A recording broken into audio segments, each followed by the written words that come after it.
तो hello everyone. आज हम इस वीडियो के अंदर देखेंगे कि स्टेटलेस कंपोनेंट क्या होते हैं और कंपोनेंट को हम थोड़ा इन डिटेल देखेंगे कि कंपोनेंट किस तरीके से काम करता है, क्योंकि अभी तक हमने जो है वो जो फंक्शन पढ़ा है, और जिस फंक्शन को हमने बनाकर रिएक्ट डॉम के अंदर इंसर्ट किया है, या हम यूँ कह सकते हैं कि हमने इस रूट को लिंक कराया है। वो फंक्शन बेसिकली ओल्ड फंक्शन है।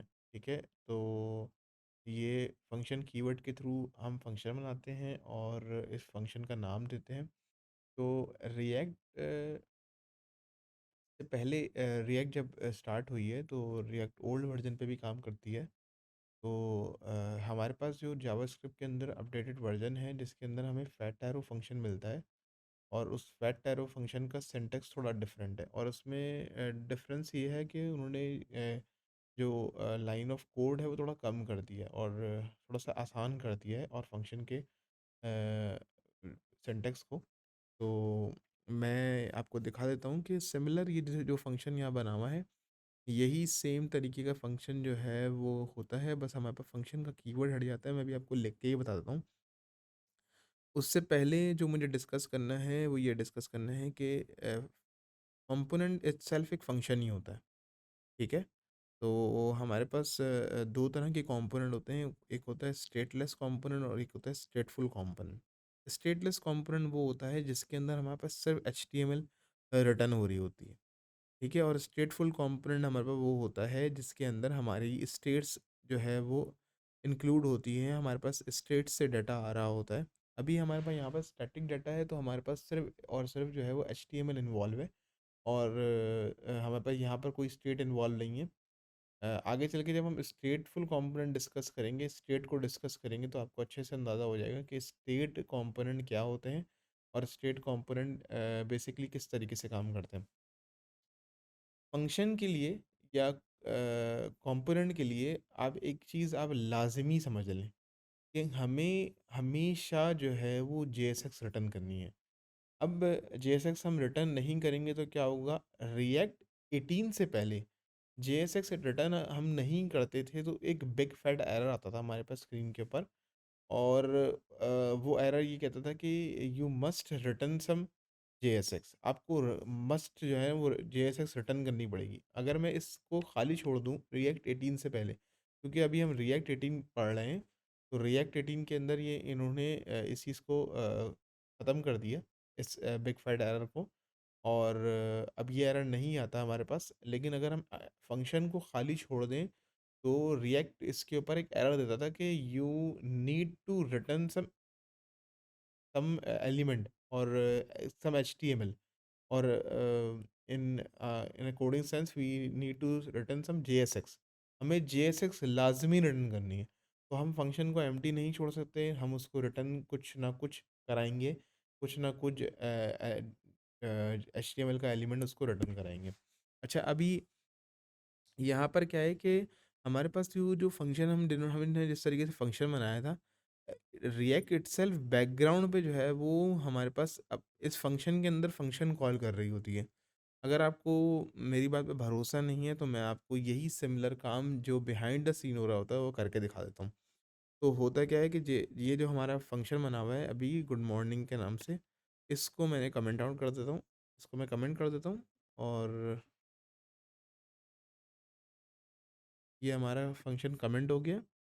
अब हम एक नया फंक्शन बना लेते हैं, और इस बार हम थोड़ा नए सिंटैक्स का फंक्शन बनाते हैं, जो कि हमारे पास रिएक्ट वो सॉरी जावास्क्रिप्ट के जो नया वर्जन है उसके अंदर हमारे पास ये जो सिंटैक्स है उसके अंदर जो जिस तरीके से करवाते हैं होता है फंक्शन हमारे पास। तो उसमें हमारे फंक्शन किस तरीके से होता है कि हमारे पास फंक्शन का नाम होता है, ठीक है, for example good morning, same वही वाला, और इस फंक्शन को हम वही जैसे हमने यहाँ पर रिटर्न किया है एचटीएमएल, वैसे ही हम उसको रिटर्न करेंगे। इन दैट केस मैं आपको ये बता रहा था कि behind the scene React itself इसके अंदर एक फंक्शन कॉल करता है, रिटर्न करता है इसके अंदर। तो वो किस तरीके से करता है वो मुझे आपको यहाँ पे बताना है। तो रिएक्ट डॉट क्रिएट एलिमेंट, हमने क्या करना है जैसे हमने ऊपर किया है यहाँ पे कि हमने एक एलिमेंट बनाया डिफ का, और डिफ के एलिमेंट के अंदर हमने h1 रिटर्न किया, तो उसने गुड मॉर्निंग रिटर्न कर दिया। अच्छा ठीक है, अब मैं इसको इन अ सेंस ये कर देता हूँ कि मैं अभी इसको दोबारा कमेंट कर रहा हूँ और मैं आपको सिंगल एलिमेंट रिटर्न करके दिखा रहा हूँ कि सिंगल एलिमेंट किस तरीके से होता है। ये मैं डिव हटा रहा हूँ। डिव हटाने के बाद मैं H1 को जब ऊपर लेकर आता हूँ, मैं तो रन करता हूँ, तो मेरे पास ये हेडिंग रन हो रही है। ठीक है, अब अभी हमारे पास सिंगल एलिमेंट रिटर्न हो रहा है। मैं इसको दोबारा से कमेंट कर रहा हूँ और आपको यही सेम काम मैं करके दिखा रहा हूँ कि बिहाइंड द सीन रिएक्ट किस तरीके से इसको रेंडर करती है। ठीक है, तो अच्छा आप मेरा कहने का मकसद क्या है यहाँ पे? मेरे कहने का मकसद ये है कि हमारे लिए जो कोडिंग के अंदर जो प्रोवाइड किया हुआ है, टैग्स रिटर्न करना, एलिमेंट रिटर्न करना, ये हमारे लिए प्रोवाइड किया हुआ है, लेकिन itself behind the scene क्या हो रहा है, वो ये हो रहा है कि रिएक्ट डॉट क्रिएट एलिमेंट हमारे पास तीन चीज़ें लेती है। सबसे पहले आपको टैग कौन सा रिटर्न करना है, मैंने कहा मुझे टैग रिटर्न करना है H1 का। फिर उसके बाद प्रॉप्स लेती है। अभी हमने प्रॉप्स नहीं पढ़े, तो हम यहाँ पर प्रॉप्स डिस्कस नहीं करेंगे। तो अभी फ़िलहाल के लिए हम इस ऑब्जेक्ट को, प्रॉप्स के ऑब्जेक्ट को एम्प्टी छोड़ देंगे। ठीक है, उसके बाद मुझे यहाँ पर कंटेंट रिटर्न करना है कि मुझे वहाँ पर यहाँ पे शो क्या कराना है H1 के अंदर। तो यहाँ ये मैंने कॉपी किया टेक्स्ट और मैं यहाँ पर इसको पेस्ट कर रहा हूँ, लेकिन यहाँ पे लोग बोलेंगे नहीं जी, वो आपने जो ऊपर वाला फंक्शन था ना, ये वही चल रहा होगा और इन्होंने वीडियो पॉज वगैरह करके कुछ किया होगा। नहीं भाई, मैंने ऐसा कुछ नहीं किया। मैं गुड मॉर्निंग रिएक्ट को गुड मॉर्निंग कर देता हूँ सिर्फ। ठीक है, चलिए गुड मॉर्निंग को भी गुड नाइट कर देता हूँ। ठीक है, और मैंने गुड नाइट करने के बाद इसको, क्योंकि ये हमारा लिंक हुआ है ऑलरेडी, हमारा जो एलिमेंट, हमारा जो कंपोनेंट है वो नीचे यूज़ हो रहा है, तो मैंने इसको ऐसे ही छोड़ दिया और मैं इसको सेव कर रहा हूँ। मैंने इसको सेव किया तो आप देख सकते हैं कि ये चल रहा है ब्राउज़र पे। रिएक्ट रिएक्ट इटसेल्फ यही काम कर रहा है, ये पीछे से यही चीज़ रिटर्न कर रहा है। इसी तरीके से वो एक फंक्शन रिटर्न करता है रिएक्ट डॉट क्रिएट एलिमेंट के अंदर। अच्छा, अब ये तो हो गया सिंगल। अब अगर मैं इसको कर दूं कि मुझे, क्योंकि हम हमारे केस के अंदर जब हम अपना रिएक्ट के अंदर काम कर रहे होंगे तो हम एक एलिमेंट तो रिटर्न नहीं करेंगे, हमें मल्टीपल एलिमेंट चाहिए। तो हमारे पास जो पेरेंट एलिमेंट होता है वो एक ही रिटर्न हो रहा होता है और उसके अंदर काफ़ी सारे रिटर्न हो रहे होते हैं एलिमेंट। लाइक मैं आपको करके दिखा देता हूँ। यहाँ पर क्या है कि हमने एक डिव बनाया और इस डिव के अंदर हमारे पास मल्टीपल हेडिंग, पैराग्राफ, बहुत सारी चीज़ें हो सकती हैं। यहाँ पर हमारे पास हेडिंग H1 है और यहाँ पर हमारे पास H1 के अंदर हमारे पास है, वेट अ सेकेंड, H1 के अंदर हमारे पास है हेलो, और उसके बाद है हेलो वन।